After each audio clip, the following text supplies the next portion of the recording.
Jungle podcast is raw, it's real, it has zero gimmicks, zero bullshit, and absolutely zero fucks to give. Welcome to the Iron Jungle. This is real, no bullshit, no holds barred, wide fucking open podcast. We've been at this far too long to be fucking around. This is the jungle, where anything goes, no holds barred. We're going to be talking about the real shit, how to succeed in a world where you have goals, but there's so much misinformation and bullshit trying to sell you something. This is the informative podcast, and there's no holds barred in the jungle. The question is, are you ready? Welcome to the jungle. Welcome to the jungle, baby. Welcome to the Iron Jungle. Let's go. What's going on, everybody? Welcome inside the Iron Jungle podcast, fresh off the boat. The plane back in Minneapolis, Minnesota. Drew and I tried to connect to actually do a podcast in Florida, but we were too busy training, clanging, and banging. So we'll do it the way that we normally do it, right here via Skype. Drewski, how you doing, bud?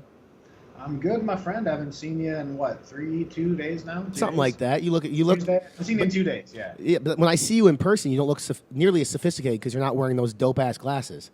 I know. And your back is all sweaty and your legs are all swollen. Listen, for those listening, Drew put me through a leg day on Friday at his at one of his main man gyms, the Miami Iron Gym, and it was epic. It was epic. It was the place that you proposed to your beautiful fiance. Great gym, great time in South Beach, Florida. Can't wait to come back again. This year I'm prepped now, so it'll be good stuff to see the gorilla back on stage very soon. Absolutely, I'm excited, man. Bro, like I don't think it's just prep alone. Normally I'm good until like farther out. I have ways to go. I woke up this morning. I think I'm like a little bit sick. I was good until I got there, but then like midday, like I just fucking ache. I'm like, what the fuck? Like, Yeah, I'm just hurt. Dude, I came back from Florida sick, so I don't know what the hell's going on with me. I was must be maybe the gym. Maybe we got something at that fucking gym, and We got the bat virus. Or we got the bat virus. Today's topic is a topic that a lot of people have been asking us kind of address in terms of a lot of people refer to quote unquote transformations in their life as a bulking or a cutting cycle. What they go through, iterations of bulking, then followed by cutting, etc.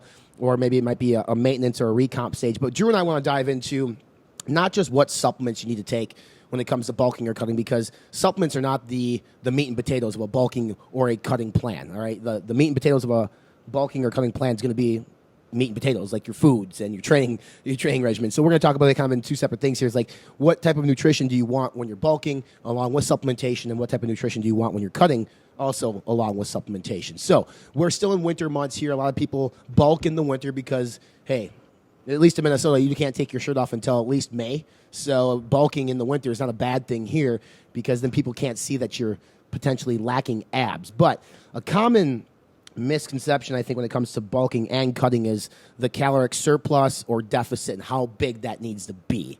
And you are a man who does a ton of nutrition plans for people. Do you have a rule of thumb in terms of how big of a caloric surplus you provide people when they want to do a bulking phase of their journey? And that only comes down to the person. Typically, no matter what anybody's goal is, the first thing I do is establish a baseline, because there's one way going about it. If I look at somebody's numbers, I'm sure this has happened on the forum page, whatever, you look at it and you're like, hey, okay, those numbers don't look a little low, or okay, those numbers look really high. You know, most times on the low side, people are usually undereat, or they overestimate exactly how many calories they're eating. So with that being said, there's certain equations you can use. The Harris-Benedict is one, the BMR. You can kind of use their just anthropometric measures as their body stats, height, age, weight, sex, activity level, so on and so forth, to get a rough number of where they should be and where they're based on. But then too, if somebody's been under eating for months on end or whatever it is, their metabolism, if you increased even that maintenance level, they're not going to react very well. So It's kind of starting a point, just get a diet recall. Like, okay, where are you at? If it's not even close, like, okay, well, here's where I'm going to start you at. Let's see how your body reacts based on these numbers. So if it's somebody, no matter what it is, cutting bulk, I just kind of figure out where their metabolism we start with. Now, if you're focusing more on somebody who's looking to add some lean muscle mass, there isn't a huge amount of calories needed. You don't need this massive 1,000-calorie surplus. You don't have to drink weight gainers, all this crap. Even if you increase your calories by, say, 250 to 300 above your maintenance phase, it's a good number to start with in terms of accruing nice, lean muscle tissue. Because the underlying things, maybe like throwing the whole episode out, like, oh, the cheat sheet, is, let's be real, even if you're enhanced, you can only gain muscle at a certain rate. Mm-hmm. Okay.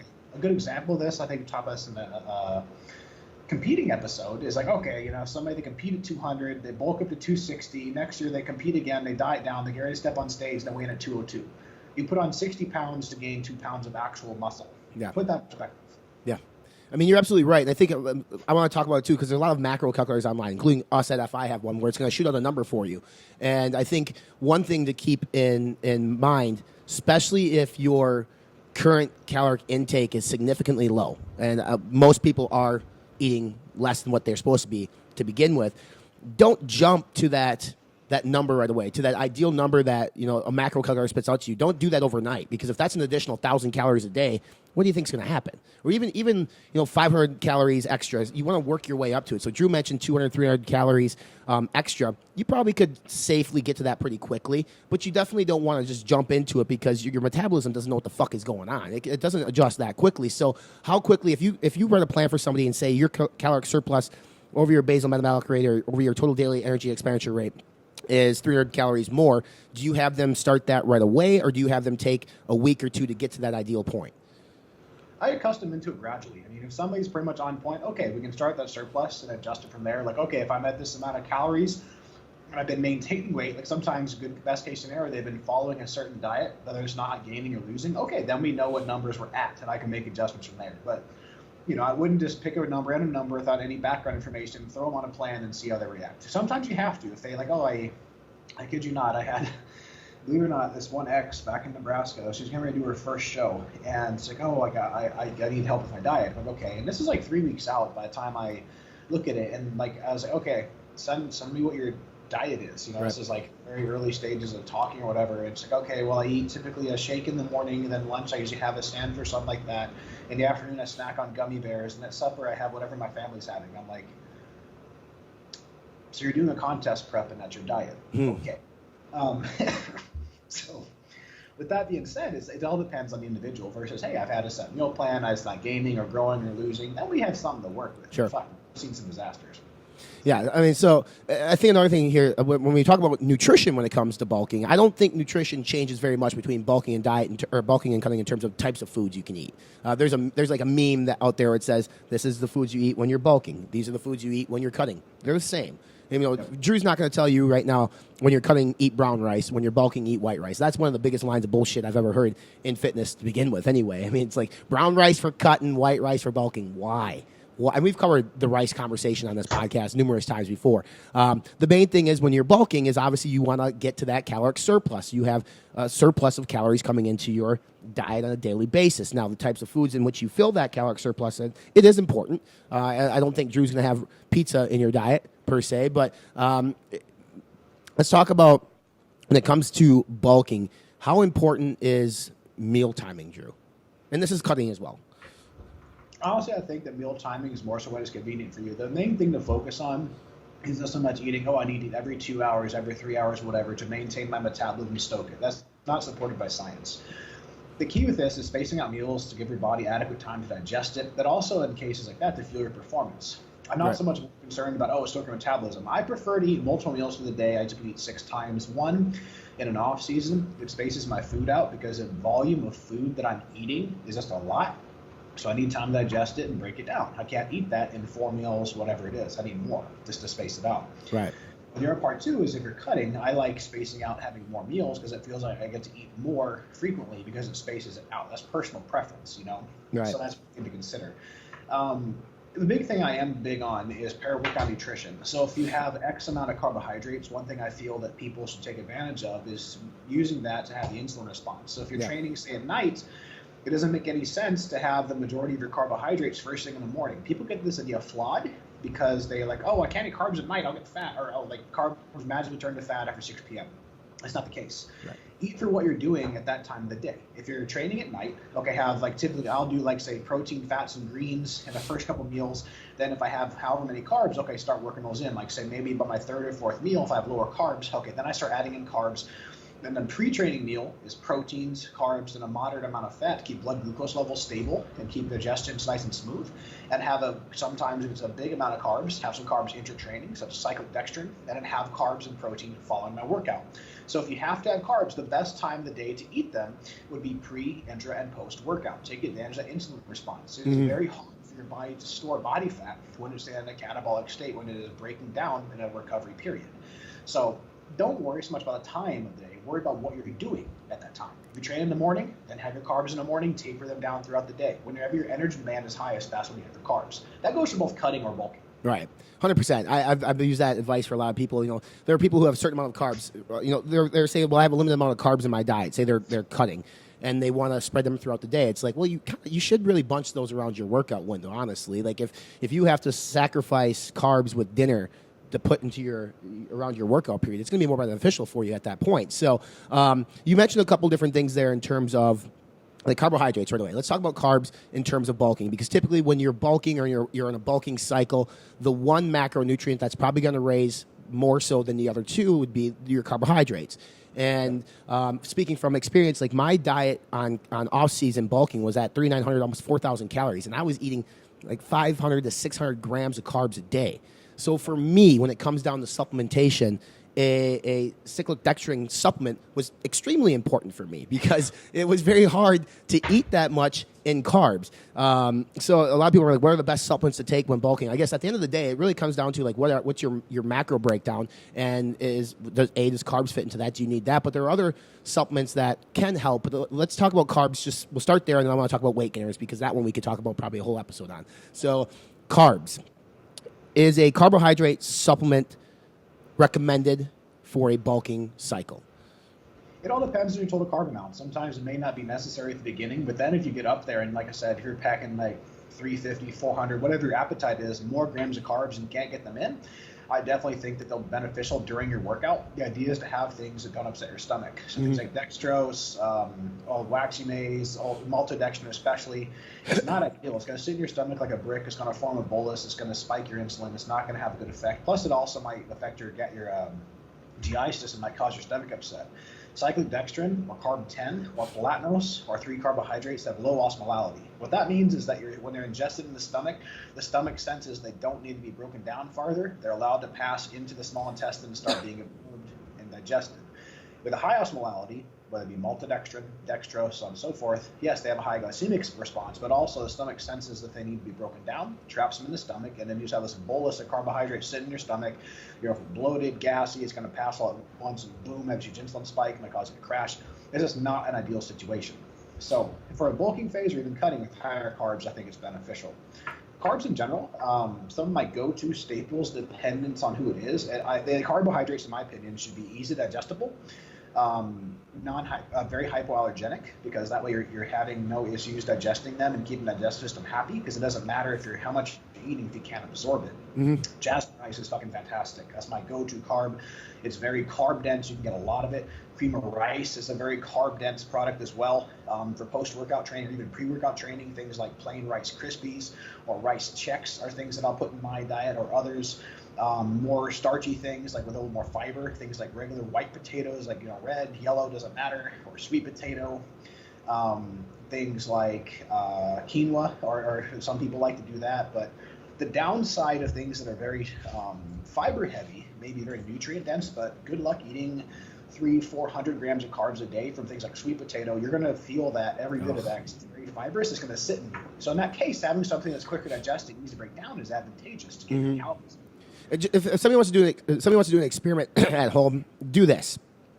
Digest or consume, say, 75 grams of carbs from jasmine rice, and then try to do 75 grams of carbs from potatoes once. It is a massive amount of potatoes compared to the rice. I mean, it's very difficult to eat it. Now, I like to include potatoes in my diet every now and then, but it's not like an apple-to-apple thing. There is a lot of potatoes to get to what you get in rice, and to Drew's point, you're going to feel full of shit from all the potatoes at some point. All right, let's talk about gainers, weight gainers, mass gainers. People ask all the time, trying to bulk up, Drew, trying to bulk up, Ryan. What weight gainer, what mass gainer do you recommend? I cringe when I hear that, Drew. I cringe because a lot of the mass gainers are shit. But B, it's like, why? What is steering you in the direction? Because it's called a mass gainer? Is that why people are turning to it? No, eat real food, bro. And I'm going to answer every question ever from now on with that answer. Eat real food, bro. Eat real food, eat bro. real food. Mass gainers I use, eat real food. What's used for dieting? Eat real food. Yeah. My dog died, eat real food. Like, fuck, man. It's plaguing the internet. So now, back to questions of mass gainers. They have their place, but I honestly would never recommend, like hardly ever, that you need to buy a pre-made weight gainer. In general, mass gain and weight gain are interchangeable. It's nothing but protein and maltodextrin. Large amount of carbohydrates and protein, it's calories, okay? Pro tip, get a regular protein, whatever you enjoy. Get some oatmeal, peanut butter is needed, almond milk, coconut, whatever kind of milk you want to use. I'm not a big fan of regular milk because a lactose issue causes issues in people. Measure it out. Say you have a half cup of oats, 2 scoops of protein, and like a tablespoon of peanut butter. You can customize exactly how many calories you want. It's going to taste better. It's 50 times more cost effective than a pre-made weight gainer, and it's going to get you, a customizable solution. If you need liquid calories, for some people, like I got these guys that are like 170, 180 pounds, and their metabolisms are crazy. They're already at 3,500, 4,000 calories. They can't eat anymore. Okay, in that case, like a weight gainer or like a liquid form can be beneficial for them to help them get their calories in. All right. Well, yeah, you just mentioned that a lot of the weight gainers and mass gainers on the market are a whey protein of some sort and maltodextrin. Like, that's the true reality of the situation. Most of them, I mean, aren't great. Now, there are a couple decent ones out there that are fine, a little bit more expensive. Ones now contain MCTs and some healthy fats to them. But in general, to Drew's point, make your own, man. Like, seriously, it's not that hard. And it's more economical as well. I mean, typically when you buy a weight gainer, you have to take like 6 fucking scoops of the thing for one serving or whatever it is, and by the time you're done with it, the bag is gone after 10 days, and you just spend $50 on a weight gainer or whatever it might be. Creatine, I think, is another one people talk about when it comes to bulking. Like, for me, creatine should be taken whether you're bulking or cutting. I think creatine should be a daily supplementation. I'm a big fan of monohydrate because I have no issues with it. Now, Drew, you obviously, I think you formulated products in the past with creatine HCl, creatine Magna-Power, things like that. I mean, do you have a preference on creatine or what people should be looking for? Honestly, I completely find creatine monohydrate is the gold standard when it comes to creatine supplementation. And literally every single research study ever is done on creatine monohydrate. It's awesome, it's tried, it's true, it's cost effective, and it kicks ass. Hydrochloride is a good ingredient as well. So in theory, it doesn't take as much and absorb a little bit better. I don't personally think there's a huge difference. Sometimes it's a matter of a space issue in a product. Sometimes it's like, label claim, things like that. It's a good ingredient, but there's nothing magic about it. If you're, creatine hydrochloride or monohydrate, like, pick one that you like. Right. That's how I always say that. But creatine's beneficial whether you're bulking or cutting. Cutting wise, like, it's not make me fat. Creatine doesn't make you fat. If anything, if you're not getting enough water, you may look a little softer. Up your water intake, it won't be a problem. Put it this way, if you have abs and you start taking creatine, you're not going to lose your abs. Right, yeah, 100%. It doesn't do that. Let's talk about the big one, the big two, actually. When it comes to bulking, people are scared shitless to go on anabolic steroids, and I don't condone or recommend people do that. Obviously, if somebody wants to do it, they should do it with an educated mindset. I have no problem if people do it, but I'm not going to tell people that they should be popping on it. So then what they do is they go to SARMs and pro-hormones, 2 of Drew's favorite topics in the world. And there are several brands out there that are still producing quote-unquote pro-hormones. They're not what they were back in like 2003, and those things were not pro-hormones. They were basically oral steroids. And then the SARMs issue. So let's address them both individually. First off, SARMs, my quick answer to everybody is no. Just don't do them. Stay away from them for one.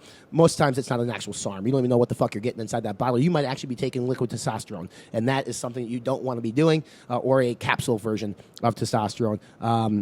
And the thing is, Drew, everyone says, well, the research shows that they're safer than anabolic steroids, that they're selective to certain aspects. They're not going to increase your heart and increase your prostate and all these things. You've talked about this at length before, I think, on your social channels. Like, do a quick synopsis on SARMs and why people probably should stay the fuck away from them, for the most part.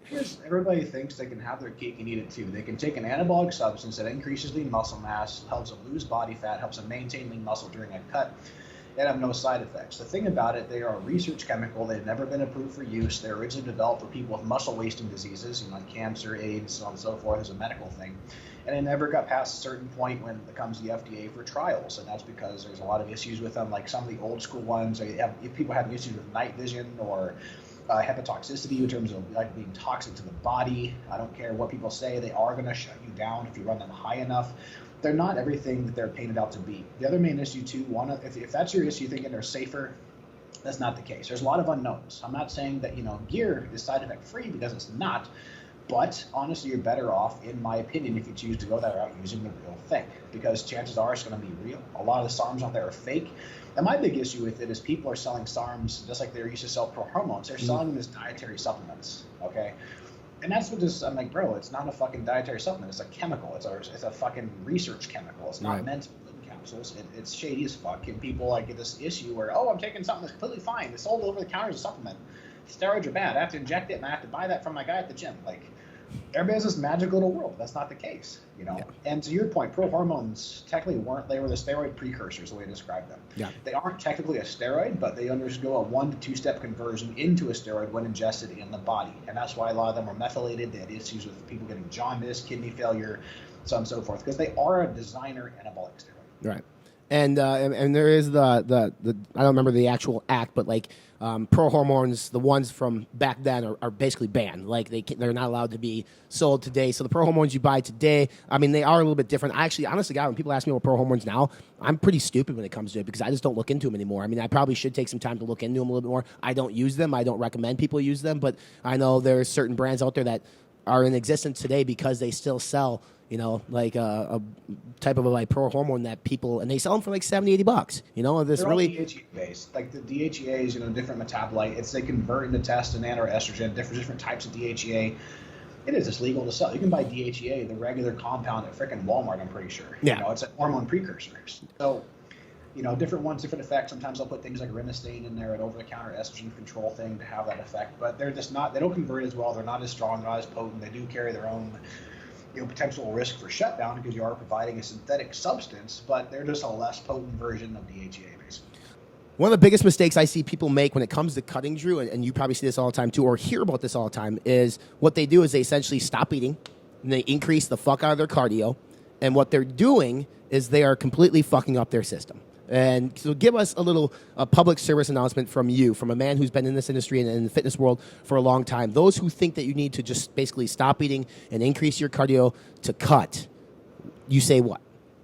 Here's the thing, is people get carried away. They want quick results. They want to see a quick drop on the scale. They want to be done with cutting because let's be real, cutting fucking sucks. So the thing is, too, whenever you have whatever your goal is, say cutting, if you have X amount of calories, say we start at 3,000 calories, right? Okay.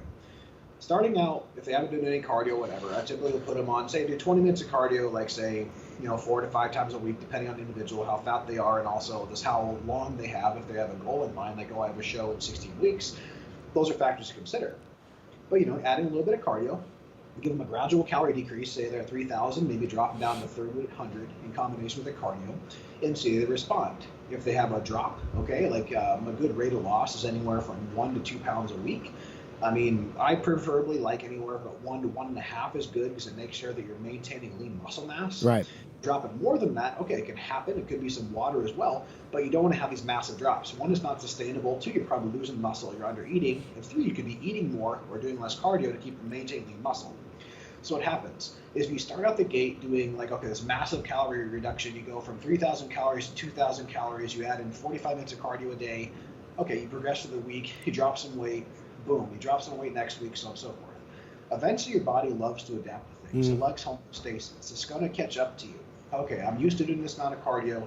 I'm used to this many calories. I'm good. I'm not going to lose any more fat because, 1, the fat is a survival mechanism. Yeah. Okay, so if you're doing this, if you're adding cardio at the same time, like all this cardio and cutting calories, essentially the way I put this, you're burning the candle at both ends. Right. Because when your body stalls, either A, you need to increase the amount of cardio and physical activity you're doing, or B, you need to cut back on your calorie intake. If you get to a certain point where you're eating 1,600 calories and doing an hour of cardio, and you have, say, 6 weeks of dieting left, you're not as lean as you need to be or whatever it is, where are you going to go? Are you going to do an hour, 15 minutes? Are you going to eat 1,200 calories a day? You kind of run out of the ground, and it's not going to be fun. Also, having your body that low for that long, you're probably going to start losing some muscle mass. You're going to wreck your metabolism temporarily.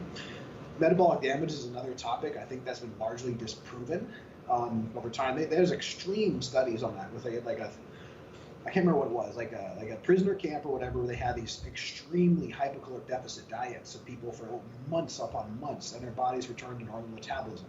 So I think that's bullshit. Sometimes you start fucking with hormones, that can be another story. Yeah. But the key is you don't want to burn the candle at both ends. Ease into it and have a maintainable deficit as well as amount of cardio, and then as needed, increase one or the other gradually. And that's my best advice. Don't burn the candle at both ends. What about, we talked about carbohydrates extensively on bulking. Carbs seem like the first thing to go on the cutting stage. Carbs are bad. Carbs are the devil. It kind of comes down to what your macronutrient output is, right? Like, if you're still going to need to take carbohydrates in, take carbohydrates in. Don't just necessarily think, hey, I need to lose body fat, so I should stop eating carbs. I think that's the dumbest fucking shit I've ever heard in my life. Agreed. Honestly, I'd cut fats before I cut carbohydrates, and that honestly, it just depends on the person too. Some people like myself, I respond better to high protein, higher carbohydrates, and lower fats when I start dieting. Okay, then I'll keep my protein high and I start trimming gradually with carbohydrates, higher days, lower days, and then I'll add in like a refeed day to spike my metabolism with like a big fill up or whatever. But that's the person that works best for me. Some people work better by just keeping their fats a little bit higher and starting with lower carbohydrates. Everybody has a program in their head like, oh, I respond best to low carbs.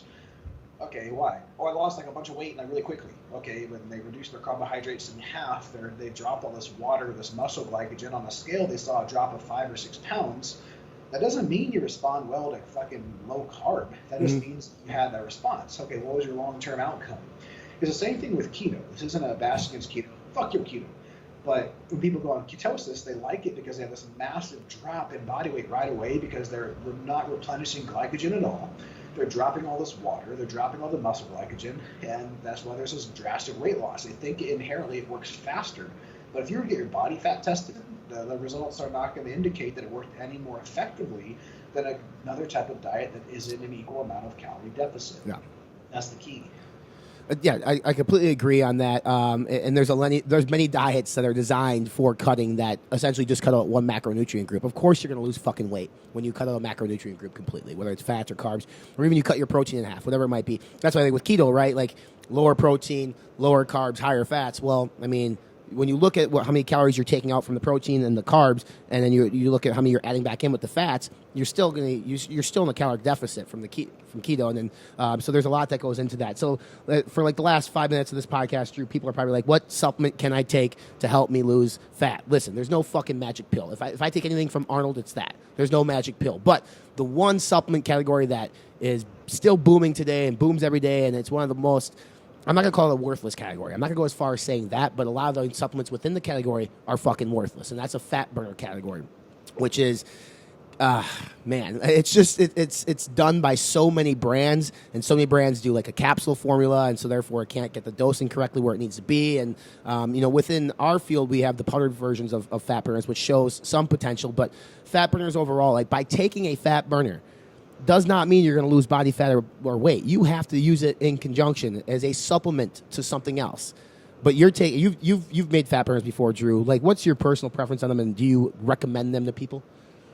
So I'll start at the top. The purpose of a fat burner, I hate the word fat burner because people think they take it means, oh, I take this, I burn fat. Yeah. How fat burners work, I like the term thermogenics better.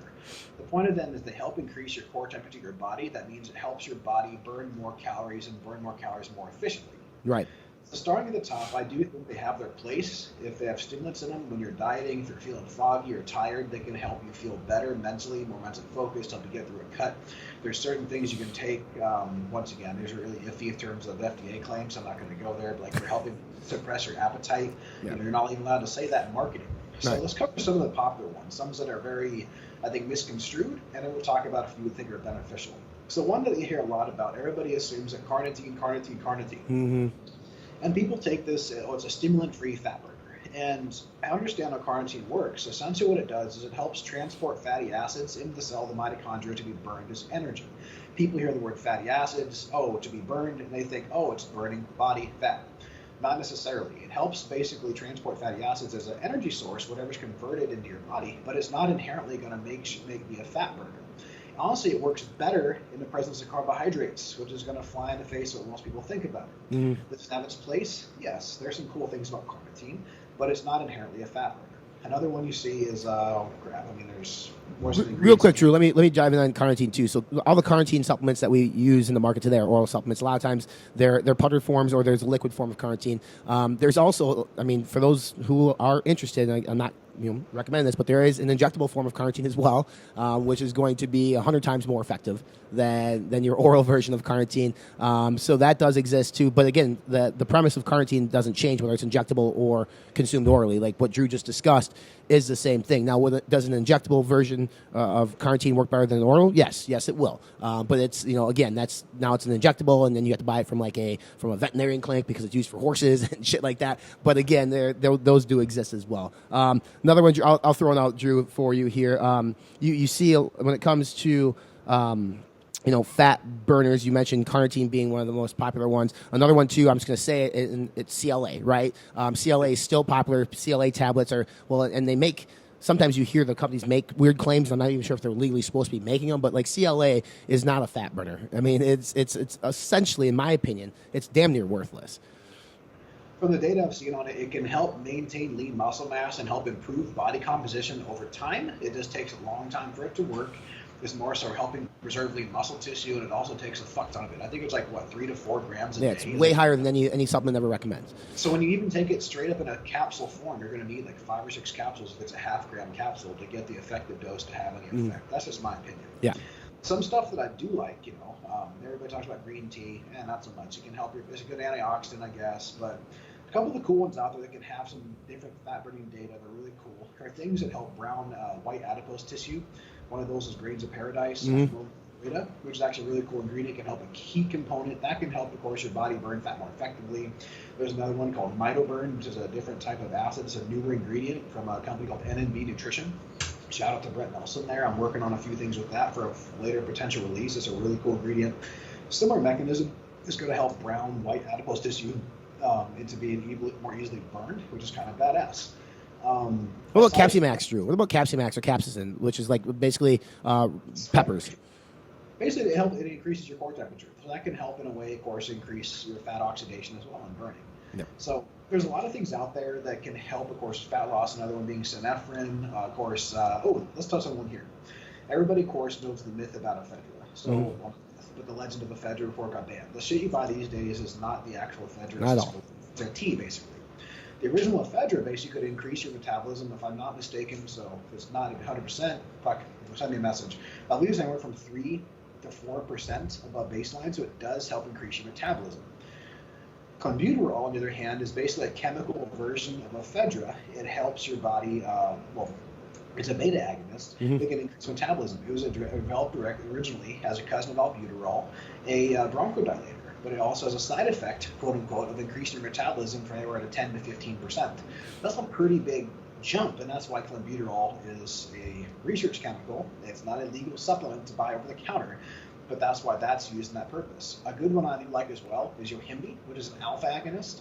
And in the case there, you have something that works in synergy with, like, say, your ephedra or clenbuterol. An alpha agonist, a beta agonist is kind of a two-pronged approach for aiding fat loss. Yeah. Don't fuck with Clem. Just to make this clear. That's not the point of this episode. And also, don't fucking inject carnitine if you manage to get your hands on it. Don't fuck yourself up. Correct. And don't take too much Yohimbe either, because you can really you could fucking not enjoy that at all. The last thing is like appetite suppressants. I know saffron is one that we start seeing more and more on. Dandelion root, is that an appetite suppressant, or is that more of for glucose? So there's some other ingredients out there that we see that companies are using more and more of. Are there any appetite suppressant ingredients that you're a fan of? There's what you mentioned, saffron. There's a branded version of it called Satirial. It's very expensive. I haven't used it in the product. It's kind of cool. Has some different data on it. What was the other one? I made this fiber. I mean, fiber is filling. Fiber is satiating. Protein is satiating. In terms of ingredients themselves that can actually have an effect in terms of suppressing appetite, those are like the two things I recommend. Hey, get your fiber in check, get your protein in check. But the saffron extract is one cool one you see here and there. The grapefruit, isn't there a grapefruit extract as well that kind of keeps you fuller longer? I think African mango is one that's reportedly for that. Yeah. Crap, what? It's escaping. The name is the popular one. Not Jimena Sylvester. It's a. Of course, I'm going to remember after the episode. But it's like an older school ingredient. Like raspberry ketones were another one. Remember all that crap with the Dr. Oz thing? Yeah. Back in the GNC, I could always tell what Dr. Oz is pushing. I'd have people come in asking for shit all of a sudden. Like, oh, do you have a raspberry ketones? Do you have raspberry ketones? Do you have raspberry ketones? I'm like, fuck. Then I hear, oh, Dr. Oz talked about raspberry ketones for fat loss. I'm like, it all makes sense. So. Yeah, you can find the raspberry ketones right next to the CLA at CVS. And they sell a shit ton of them. So I guess that, as we pull this episode together here, there's no magic pill for bulking. There's no magic pill for cutting. What's that? Forgot one key one. What? For aiding in fat loss, if you can get your cortisol under control, that's a key mechanism. And that one has very strong data. Phosphatidylserine, 800 milligrams of active material, has really good data for reducing cortisol levels. Ashwagandha, such as KSM-66 at a fairly high dose, or I prefer Sensoril at 250 mg, or there's a new one called Shodan ashwagandha, all stress mitigation and lowering cortisol. 7 keto is a form of DHEA. It has to be applied topically because orally it's not as bioavailable as it could be. So therefore, you're better off there. You can have it in a transdermal form. There's a few out there that can help with that. But those are some key things for controlling cortisol that does in fact help with fat loss. Because cortisol, if it is high, you're packing a lot of stimulants, a lot of stress. Your body, cortisol high, it's a stress hormone that tells your body to hold on to body fat. Yeah. If you get that in check, you can help with fat loss. That's probably the most important one of the episode, to be completely honest with you, because there's so many external stressors in our lives today. We're go, go, go, go, go. We're drinking cups of coffee like it's going out of business, like crazy. So, I mean, we have a ton of stress on our systems, and cortisol levels are high. Therefore, we're storing body fat, not being able to burn it quickly. So, Drew hit that one on the head for sure. We have a full article over at FI on cortisol. Drew talks about cortisol levels all the time. So, those are definitely things that you should implement into your. You can even implement it into your world when you're bulking too. I think on both sides of the things, you should have that. Keep your cortisol levels in check. At the end of the day, yeah, there's no magic pill for bulking. There's no magic pill for cutting. Supplements are meant to be supplemented with Drew's favorite answer: eat real food, and a training program. So comes down to calories, surplus, deficit in terms of the overall. That's your magic formula. Your caloric surplus, your caloric deficit is a magic formula for bulking and cutting. But if you guys liked what you heard here on the episode, hit that subscribe button on iTunes, Spotify, on YouTube. You can follow Drew on his Insta. It's at Vanilla Gorilla Drew. We're at Fitness Informant. We do have a Facebook page as well, the Iron Jungle Podcast. Drew, leave us with some advice as we leave us with some advice that you're taking right now in your contest prep. What's the best advice that you can follow right now for yourself? If it jiggles, it's fat. If it jiggles, I like that. If it jiggles, it's fat. All right, everybody. Hungry, shut the fuck up and do your cardio. If you don't want to do your cardio, shut the fuck up and do your cardio.